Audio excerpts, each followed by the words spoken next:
वुज़रा के साथ मिलकर जो घिनौना खेल खेला और जेरी मेंडरिंग की, जिस तरीके से आपने कॉन्स्टिट्यूएंसी सेलेक्ट की, हल्के सेलेक्ट किए और वहाँ पे इंतखाबात कराए, वहाँ पर आपके मुंह के ऊपर पाकिस्तान के अवाम ने एक ज़ोरदार तमांचा मारा और तमाम नशिस्तों के ऊपर इमरान खान कामयाब हुए।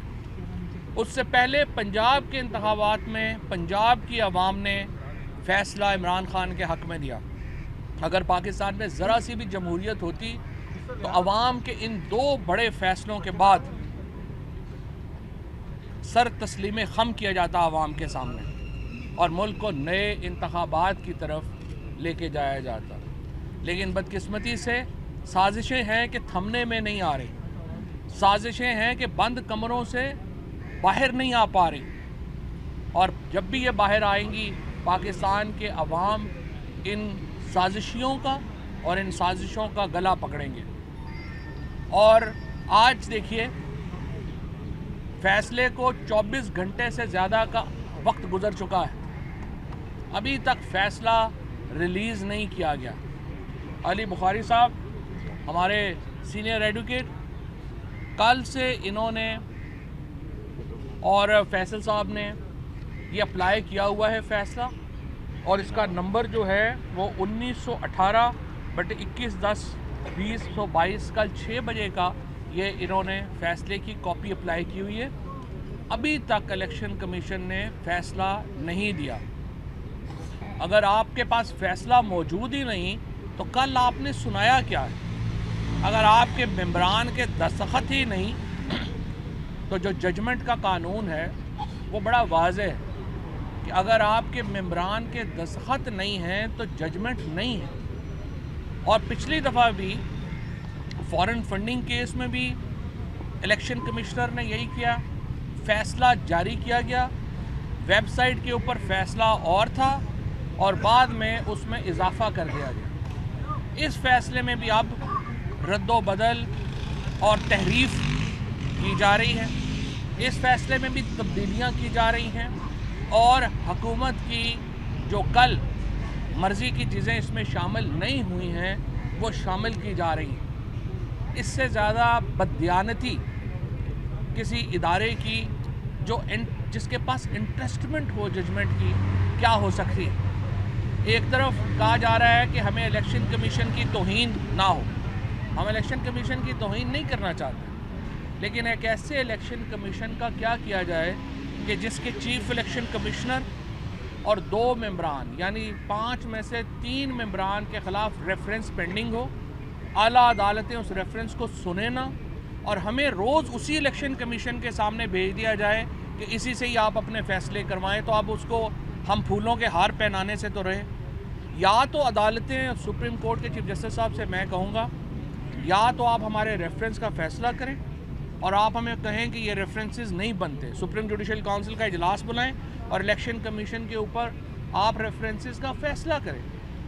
ये नहीं हो सकता कि एक तरफ तो रेफरेंस पेंडिंग है, हम कह रहे हैं ये बददियानती कर रहे हैं हमारे साथ, हम कह रहे हैं कि ये एक वन साइडेड एक कमीशन है, और फिर रोज़ाना हमें उन्हीं के सामने भेज दिया जाए कि नहीं आप फ़ैसले भी आप करें। सुप्रीम कोर्ट ने कहा कि पीपल्स पार्टी, PMLN और PTI की फंडिंग केस का फ़ैसला इकट्ठा किया जाएगा। आप लोग गवाह हैं, आप लोगों ने सुना भी नहीं कि पीपल्स पार्टी और PMLN के फंडिंग केसेस किधर गए। तोशा खाना केस जो जरदारी का और इसका है नवाज शरीफ का, 10 साल से पेंडिंग पड़ा हुआ है, उनका केसेस का पता ही नहीं है कि किधर है। 1100 अरब रुपए के मुकदमे इनके नैब कोर्ट में तरमीम करके वापस हो गए हैं। 16 अरब रुपए का केस शहबाज शरीफ का, बिल्कुल जो ओपन एंड शट केस था, एक वाज़ेह मुकदमा था, उसको जो है वो यहाँ से नैब कोर्ट में से जो है FIA की कोर्ट से जो है उसको ख़त्म करवा लिया गया है।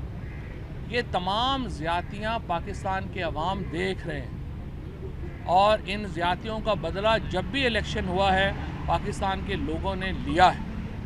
लेकिन यूँ लग रहा है कि हमें एक जो वाज़े तौर के ऊपर इनकलाब की तरफ जाना पड़ेगा, लॉन्ग मार्च की तैयारी करनी पड़ेगी, और हमने जो मौका दिया इस हकूमत ने और हुकूमत से मुंसलिका जो लोग हैं उन्होंने वो ज़ाया कर रहे हैं और पाकिस्तान के अवाम के पास कोई और चारा नहीं होगा कि वो पाकिस्तान के आइन को बचाने के लिए बाहर निकलें और इन ऐवानों को इन शैतानों से खाली करवाएं। ये बताएं कि आपको ये तमाम माहौल एक इस तरफ जा रहा है, वाज़ेह तौर पर टकराव की सियासत आ रही है, तो ब्लड शेड आपको नजर आ रहा है? पूरी तौर पर आम इंतखाबात आने वाले जितने भी हैं उनसे आउट किया जाना चाहते होगा। मकसद ये है कि पाकिस्तान की जो यकजहती को आप कैसे नुकसान पहुंचा सकते हैं कि वो लीडर जिसकी आवाज़ के ऊपर कोयटा से लेके काशगर तक और जिसकी आवाज़ के ऊपर कराची से लेके लाहौर तक लोग जो हैं वो अपनी आवाज़ उसके साथ मिलाते हैं, आप अगर उसको सियासत से बाहर करते हैं तो आप किसको कमज़ोर कर रहे हैं? आप पाकिस्तान को कमज़ोर कर रहे हैं। तो माइनस इमरान खान का जो एक ड्रीम है, जो एक ख्वाब है, जो बहुत छोटे लोग ये ख्वाब देख रहे हैं, उनका ये ख्वाब बहुत बड़ा है, ये पूरा नहीं होगा। अच्छा, फैसल बताइएगा कि कल सोशल मीडिया पे खबरें आ रही थी कि खान साहब की बड़ी से मुलाकात हुई है, उसके बाद जो है उन्होंने अपना इख्तिताम भी रिकॉर्ड करवाया और एहतजाज भी बहुत वापस इस बारे में क्या? इमरान खान सुबह 2 बजे से लेके तो रात तकरीबन 9 बजे तक पूरी पार्टी वहाँ पे थी। 1-on-1 का तो सवाल ही पैदा नहीं होता, तो सारी पार्टी वहाँ पर थी और ये पार्टी का फ़ैसला था। कल हमारे पास 2 आरा थी। एक राय ये थी कि इसी को, कल का जो एहतजाज है, इसी को लॉन्ग मार्च में कन्वर्ट कर दिया जाए, और दूसरी ओपिनियन ये थी कि नहीं, लॉन्ग मार्च एक बड़ा प्लान, ऑलरेडी हम उसका प्लान कर चुके हैं, ऑलरेडी हम उसकी तमाम जो जुज़ियात हैं वो देख चुके हैं, तो जो हमारा मंसूबा है हमें उसके मुताबिक जाना चाहिए। तो जो कोर ग्रुप था पार्टी का, उसने इस पर इतफ़ाक़ किया कि हमें लॉन्ग मार्च के साथ जो हमारा पहले से मंसूबा तय है, हमें उसकी तरफ जाना चाहिए। फवाद साहब बताइएगा कि इमरान खान साहब के हवाले से आपने कहा कि इमरान खान साहब को माइनस नहीं किया जा सकता, लेकिन ये जो फैसला है ये भी तो मौजूदा टर्म के अंदर है, आने वाली इलेक्शन में तो हिस्सा ले सकते हैं। एक तो इस पर अपने कमेंट दीजिएगा। दूसरा ये कि इमरान खान साहब ने खुद कहा है कि लॉन्ग मार्च अक्टूबर से आगे नहीं जा सकता, तो एक हफ्ता बाकी बचा है, तो अब इसी हफ्ते के अंदर ही लॉन्ग मार्च स्टार्ट करने का है कि बिल्कुल इंशाल्लाह ताला लॉन्ग मार्च जो है वो किसी वक्त भी उसकी कॉल जो है वो आ जाएगी। जिस तरह से मैं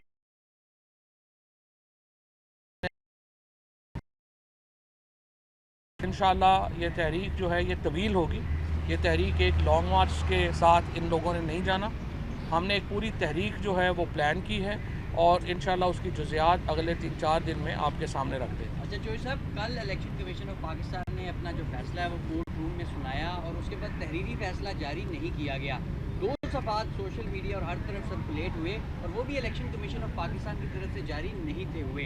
वो जब सोशल मीडिया पर बहुत ज़्यादा सर्कुलेट हुए तो उसके बाद वही 2 सफ़ात उठा के इलेक्शन कमीशन ने ऑफिशियली भी जारी की। तो ये कौन था इलेक्शन कमीशन के फैसले से पहले जो सफ़ात जारी कर? ये तो देखिए, ये सवाल तो आपको ये जो बंद कमरों में और पुलिस के पहरे में बैठे हुए लोग हैं इनके सामने रखना चाहिए कि जनाब आप ये बताइए कि जब आपने फ़ैसला जारी नहीं किया तो आखिरी 2 सफ़ात किसने जारी किए, और अगर आखिरी 2 सफ़ात आपके दस्तखतशुदा नहीं हैं और अगर एक मेंबर ने साइन ही नहीं किए हैं तो आपके कल के फ़ैसले की हैसियत क्या है? एक तो मैं पाकिस्तान की आला अदालतों से दरख्वास्त करता हूँ कि इस कंडक्ट को आप सामने रखें। ये दूसरी बार हो रहा है। पहले बार इन्होंने अपना फ़ैसला तब्दील किया फंडिंग केस में, और अब ये दूसरी बार इन्होंने एक मज़ाक़ा खेज़ काम ये किया है कि जजमेंट अनाउंस की है और कह रहे हैं कि अभी उसके ऊपर मेंबर के साइन नहीं हुए। मेंबर के साइन नहीं हुए तो 2 कागज़ जो हैं वो कैसे जारी हो गए, और अगर वो मेंबर के साइन के बग़ैर जारी हुए हैं तो उनकी कोई लीगल हैसियत नहीं है। सो ये इलेक्शन कमीशन के सवालात हैं जिसका इलेक्शन कमीशन को हम तो कल से कोशिश कर रहे हैं कि हमें इन सवालात का जवाब मिले, लेकिन वो सारे तो अपने बिलों में घुसे हुए हैं। और आगे इतनी ज़्यादा पुलिस जाके इस्लामाबाद में, जैसा मैंने पहले अर्ज़ किया, अमन व अमान की सिचुएशन से कहीं ज़्यादा क्राइम की सिचुएशन का प्रॉब्लम है। और ये सारे जो हमारे दोस्त हैं पुलिस वाले, इन बेचारों को यहाँ पे कल से खड़ा किया हुआ है, ये बड़ी ज़ाती की बात है। इनको हटाएं और मीडिया का, आवाम का सामना करें। फवाद साहब ये बताइएगा कि जो इलेक्शन कमीशन के ऊपर जिस तरह आप तनकीद करते हैं, क्या वाकई इलेक्शन कमीशन जो है मौजूदा हुकूमत के दबाव में है या उनके दबाव में है जिनको आप कहा करते थे कि उनके मुंह खून लगा हुआ है? नहीं, इलेक्शन कमीशन जो है वो बेसिकली इस हुकूमत की तो कोई हैसियत नहीं है बेचारों की। ये तो खुद जो है सिवाय डंडे के और तो किसी जोर के ऊपर नहीं खड़े हुए। सो हम समझते ये हैं कि यहाँ तक जो सूरत हाल पहुँची है वो जो हमारी इस्टेब्लिशमेंट है उसकी बेएहतियाती की वजह से पहुँची। ये पाकिस्तान की जो अब की सूरत हाल जो ख़राब हुई है, जहाँ पे एक सियासी बहरान पैदा हुआ है, ये बहरान पैदा ही ना होता अगर हमारी इस्टेब्लिशमेंट, जिस तरह अब आके ये कहा जा रहा है कि उनका रोल अपॉलिटिकल होगा, वो इजाज़त नहीं करेंगे, ये रोल अपॉलिटिकल रहता पहले तो ये सूरत हाल पैदा ही ना होती। और बदकिस्मती से पाकिस्तान की ये जो सूरत हाल है, इसको ठीक करने की ज़िम्मेदारी जो है वो सियासतदानों की भी है और हमारे इदारों की भी। साहब ये फैसला जारी नहीं हुआ, दस्तखत भी नहीं हुए एक मेंबर के, लेकिन मुकदमा दर्ज करने की खबर आ गई है कि वफाकी मुकदमा कर रही है, तो आप इसको कैसे कंटेस्ट करें? चले 29वां मुकदमा हो जाएगा, कौन से पहले नहीं किए हुए। एंटी टेररिज्म लॉ से लेके कौन सा ऐसा मुकदमा है जो इमरान खान पे नहीं किया गया, एक मुकदमा और से। Thank you. Fast bike sir.